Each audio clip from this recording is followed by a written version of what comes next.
Doma ir arī tāda, ka ja paskatās uz visiem šīs globālās sazvērestības pamatiem, kas paredzēti cilvēku kontrolē, tad tā visa pamatā ir uztveres kontrole.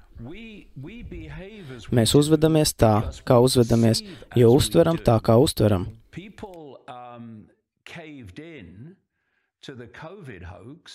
Cilvēki ļāvās Covid afērei, jo uzskatīja, ka runa ir par bīstamu vīrusu. Un viņi ticēja, ka viltus vakcīna, kas pēc iepriekšējiem kritērijiem vispār nav vakcīna, ir veids, kā viņus glābt no bīstamā vīrusa. Šī uztvere lika cilvēkiem visā pasaulē pakļauties fašistiskiem ierobežojumiem. Tātad, ja mēs vēlamies šādi kontrolēt uzvedību, tad ir jākontrolē uztvere. Un ja mēs kontrolējam uzvedību, tad tas ir tas, ko mēs kopīgi saucam par cilvēku sabiedrību.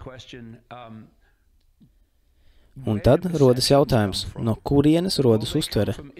Un tā nāk no informācijas, ko mēs saņemam, neatkarīgi no tā, vai tas ir ziņu raidījums, Facebook ieraksts vai personīgā pieredze. Tieši tā. Mēs veidojam savu uztveri, pamatojoties uz saņemto informāciju, un mūsu uzvedība izriet no šiem priekšrakstiem.